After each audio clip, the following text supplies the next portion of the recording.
ध्यान से गाड़ी चलाओ, ध्यान से काम करो। पर शिव महापुराण की कथा कहती है कि पहले हम दूसरे से कह सकते हैं कि ध्यान से काम करो, ध्यान से गाड़ी चलाओ, ध्यान से पढ़ाई करो, पर शिव पुराण की कथा कहती है कि पहले अपने को भी, अपने ऊपर भी ध्यान देना जरूरी है। कहीं हम अपने पथ से तो नहीं भटक रहे, कहीं हम अपने पथ से तो नहीं भटक रहे।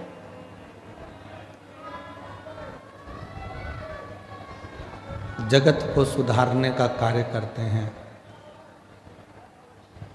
और मालूम पड़े कि हम अपने ही पथ से भटक जाएं तो वो श्रेष्ठ नहीं।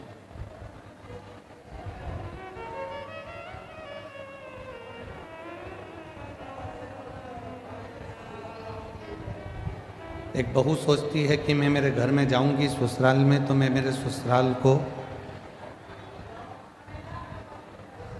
सुधार दूंगी।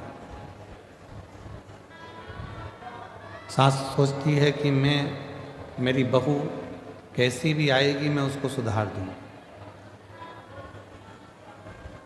पर शिव महापुराण की कथा कहती है, भगवान शंकर की कथा कहती है कि तुम्हें दूसरे को सुधारने की जरूरत ही नहीं पड़े। पीछे की आवाज खोलिए, पीछे की।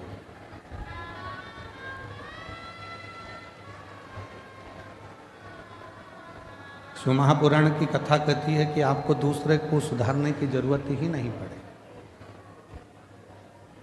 जरूरत है हमें अपने आप को सुधारने की। जरूरत है हमें अपने आप को सुधारने। गायत्री परिवार वाले कहते हैं हम सुधरेंगे, जम के बोलो, युग सुधरेगा। हम बदलेंगे, युग बदलेगा। अर्थात गायत्री परिवार में कहा जाता है कि हम सुधरेंगे, युग सुधरेगा, मतलब हमको सुधारना स्वयं को जरूरी है।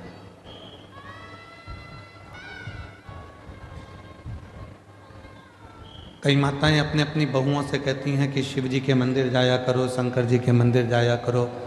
कोई बेटे से कहती हैं बेटा मंदिर जाया करो, कोई पति से कहती हैं कि आप मंदिर जाया करो। पर मेरा निवेदन इस व्यासपीठ से शिव महापुराण की कथा के माध्यम से है कि पहले हम दूसरे को मंदिर जाने का कहते हैं तो सबसे पहले अपने आप को भी मंदिर जाना प्रारंभ करना पड़ेगा। और जिस दिन हमने स्वयं मंदिर जाना प्रारंभ कर दिया, हमने जिस दिन स्वयं मंदिर में एक लोटा जल चढ़ाना शिव जी को प्रारंभ कर दिया, उस दिन धीरे धीरे धीरे धीरे हमारे घर के बच्चे, हमारे घर की बहुएं, हमारे घर के बेटे अपने आप उसी पथ पर चलने लगे।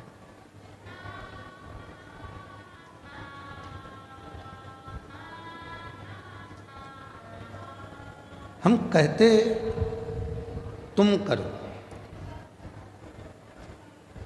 बेटा तू मंदिर जा, बहू तू मंदिर जा, पर हम स्वयं ना जा पाए तो वो श्रेष्ठ नहीं। हमें खुद को जाना पड़ेगा, हमको स्वयं को पहुंचना पड़ेगा। और तेरे मंदिर में आना मेरा काम है, मेरी बिगड़ी बनाना तेरा काम है। जब आप अपना पिता मानकर भगवान शिव को, कालाधिपति महाकाल को, मेरे ओघड़दानी विश्वनाथ को, मेरे कुबरेश्वर महादेव को, मेरे शंकर भगवान को अपना पिता मानकर उसके करीब में जाकर बैठोगे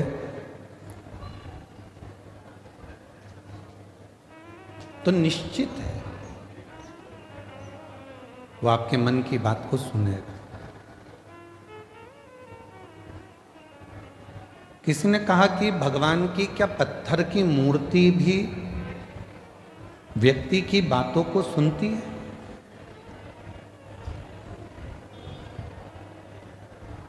क्या पत्थर की मूर्ति हम जो कहेंगे वो सुनेंगे? क्या वृक्ष हमारी बातों को सुनते हैं? क्या पशु पक्षी हमारी बातों को सुनते हैं? क्यों नहीं?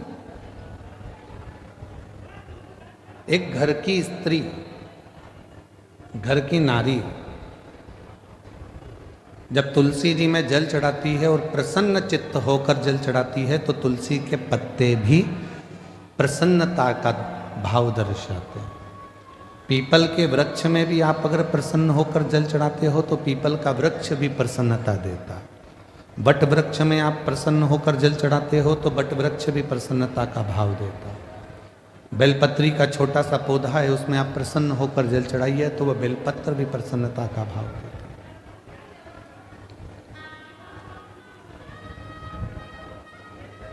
एक जीव, एक जंतु, पशु, पक्षी, वायुचर, जलचर, थलचर जितने भी हैं, चाहे वो मनुष्य हो, चाहे संसार के जितने भी जीव हों, वो सब यदि आप प्रसन्नता देते हो तो वो भी आपको प्रसन्नता जरूर प्रदान करते हैं। प्रसन्नता।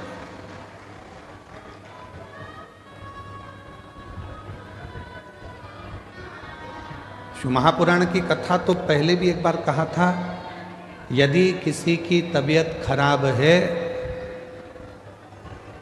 तो उससे दिन में कम से कम 2 बार मिलो। कितनी बार मिलो? जम के बोलो। 2। घर में अगर किसी की तबीयत खराब है, परिवार में किसी की तबीयत खराब है, कुटुंब में किसी की तबीयत खराब है, कोई रिश्तेदार की तबीयत खराब है तो कम से कम दिन में 2 बार मिलो। क्यों मिलो? तुम्हारे जाकर खड़े होने से, मिलने से उसके परिवार में और उसको हिम्मत आ जाती है उस बीमारी से लड़ने की।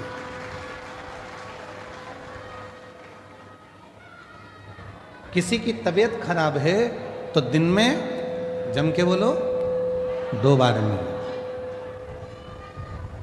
किसी का समय खराब है, बेकार समय चल रहा है, दुख की घड़ी चल रही है, कोई परेशानी आकर खड़ी हो गई है तो शिव महापुराण की कथा कहती है उससे 3 बार मिलो। कितनी बार मिलना है? 3। तबीयत खराब है तो दिन में 2 बार मिलो, समय खराब चल रहा है तो दिन में 3 बार मिलो। कोई बात नहीं भैया, सब हो जाएगा, सब अच्छा समय आएगा, टेंशन मत लो। खड़े हो जाओ उसकी दुख की घड़ी, उसकी परेशानी की घड़ी, उसकी संकट की घड़ी। महाराज, किसी की तबीयत खराब है तो दिन में 2 बार मिलो, किसी का समय खराब है तो दिन में 3 बार मिलो, और किसी की नीयत खराब है तो उसे सपने में भी मत मिलो।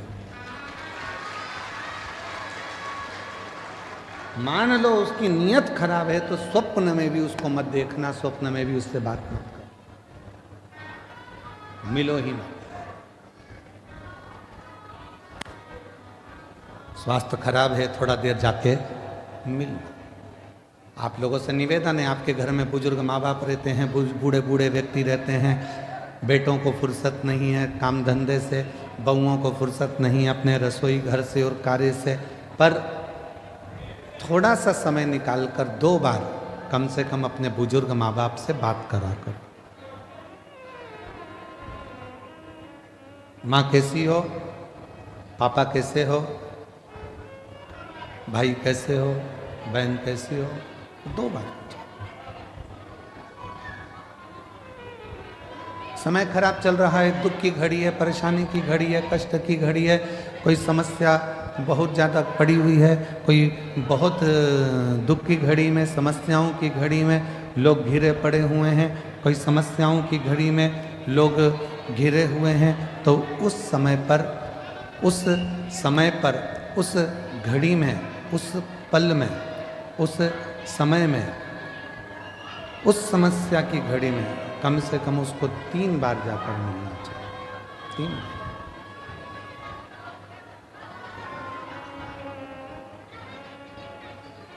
उस समस्या की घड़ी में, उस दुख की घड़ी में, उस परेशानी की घड़ी में कम से कम 3 बार जाकर खड़े हो। कुछ मत दो, पर खड़े होकर थोड़ी सी हिम्मत दो, थोड़ी सी। कुछ नहीं दे सकते मत दो, पर थोड़ी हिम्मत दो। क्यों चिंता करना, क्यों टेंशन लेना, क्यों दुखी हो।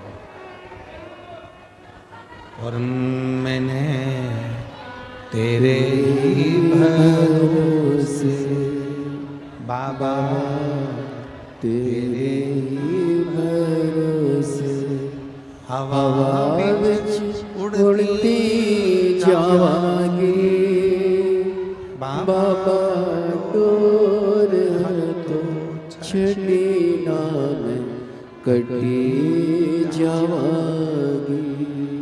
भोले मैं तेरी पतंग शंभु